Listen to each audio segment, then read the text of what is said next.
nga fa mën a teg loo xam ne ñoom ñi ngi lay déglu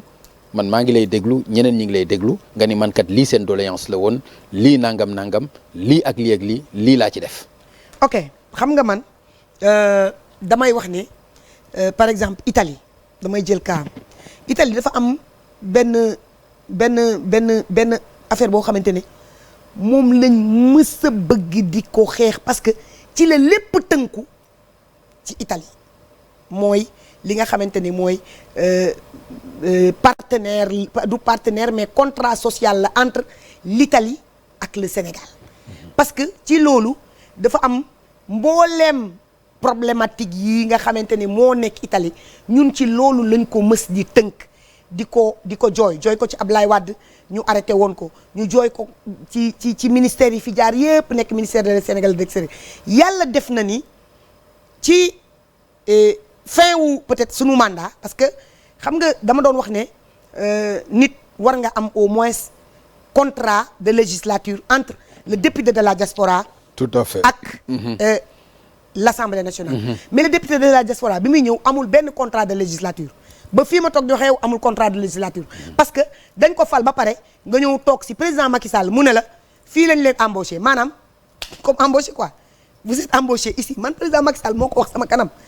il nous a reçu les 15 députés de la diaspora ils sont là ils me regardent fii la bu ngeen toogee fii ñetti yoon tardé nekku leen fii Sénégal dañ leen di dàq bon comme moom xam nga parfois day wax pour reetaan mais c'était ça aussi mais ñun li ñu waroon wax yépp wax nañ ko ci assemblée bi loolu nag ci Italie laay wax parce que on a pris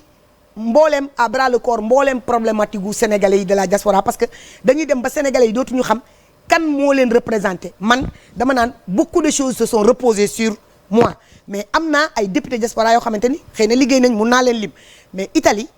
contrat social boobu ma lay wax moo tënk doomu Italie yi nga xamante ni lan nga ci def ñoo nekk lan Italie moo ci am li ñu ci am comme réponse actuellement mu nekk lu satisfaisant loo xamante ne ki nga xamante ne mooy ministère des affaires étrangères et des Sénégalais de l'extérieur jox nañu ci totale satisfaction mooy président Macky Sall nee na loolu nañu jël li ci baax ñu dugal ko jël li ci bon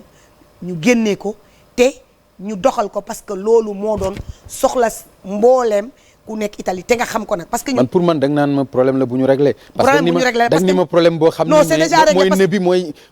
non attends xam nga loolu mooy li nga xam ne réglé man li ma ci mën a wax mooy réglé nañ ko Pape man parce que lu tax ma réglé ko mooy réponse bi nga xamante ni ministère des affaires étrangères et des Sénégalais de l'extérieur jox nañ ma ko man moom laay mën a utiliser que li réglé nañ ko problématique beneen bu nekk ci diggante bi nag bu fi dox durant les 5 ans teg nañ ci loxo ñàpp lijjanti ko ba am ci satisfaction wala ñu am ci ñàkk satisfaction parce que fekk nee naa leen fekk différencier wuñu les missions du député de la diaspora ak mission wu ministère des affaires étrangères et des Sénégalais de l'extérieur du ñu am problème da ngay am problème fii ci ambassade Italie par exemple nga woo député de la diaspora bi ni ko moom moo ko war a lijjanti fekk na man su ma toutes les fois que je me suis entretenu ak ki nga xamante ne mooy ambassadeur de l'Italie fii ci représenté Italie fii ci Sénégal yu ci bari damay toog ak moom rek wax ko li mu mën mu ne ma honoré dinaa def lii li mu mënul loolu dama koy soumettre le ministre des affaires étrangères et des Sénégalais de l'extérieur moom moo ko yore moom loolu compétence am la mais yeneen yi si des nag mooy wax dëgg yàlla yu sew sewaan yi xëy na immigré am na problème à l'aéroport nga dem toppatoo ji ko xëy na aussi yenn saa yi ci ministère yi nga xamante ne parce que ministère yi nga xam ne ñooy vis-à-vis wu député de la diaspora ministère des affaires étrangères direct la kese la ñuy wax mais yeneen ministères yi ci am par exemple de l'agriculture soo toogee di wax ministère de l'agriculture réinsertion wu député sénégalais yi nga xamante ne ñooy jóge extérieur di ñëw loolu réglé nañ ci problème yu bëri en matière de fourniture de matériel agricole ak yu mel noonu parce que loolu dañ ko wax assemblée nationale ba ñenn ñi bu ñëwee di bay si ils n'ont aucun problème en matière ministère du tourisme sama vis-à-vis direct la su ñëwee li ma koy wax ci tourisme ci ñi nga xamante ni ñoo mën a installer fii Sénégal développer seen activité touristique yoo xamante ne ñoom ñoo ko créé foofu au niveau de l'Italie pour ñëw teg ko loolu dama siy wax damay wax aussi si ministère de la jeunesse par exemple jeunes yi nga xamante ne dañu nekk jàng foofu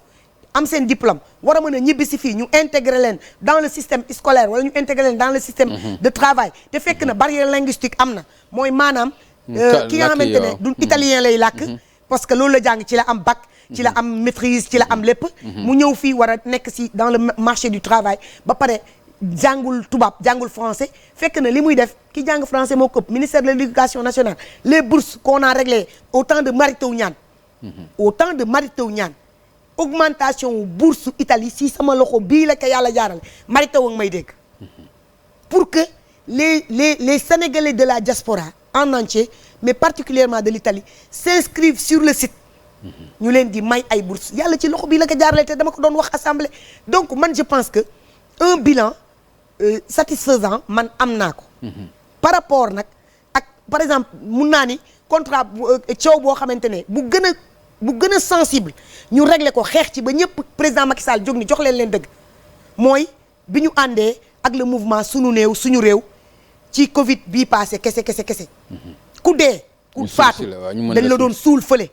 ñii ni dañ leen doon lakk ku nekk dégg na Mame Diarra Fam ñu àndandoo man Nango Seck ak ñeneen ñi nga xamante ni ñoom la concerné xeex ba yàlla may ñu keroog tribunal maître Adanaan maître Assane Dioma maître ñooñu ñoo nekkoon suñuy avocat ak avocat extérieur yi ku mel ni xam nga ñu ci bëri quoi ñoom maître Pape Ndiaye ñu ñëw taxaw jàpp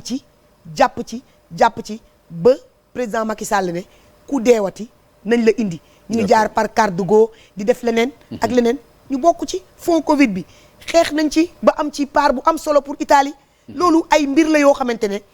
boo ko énuméré woon tey day jël émission. d'accord mais da nga ciy wax rek les points saillants. moo tax ma taxaw ci sax parce que je pense que c'est important ñi nga xam ne ñooy seetaan bu fekkente ni dañu génn ci benn législature di bëgg a dem ci beneen te yow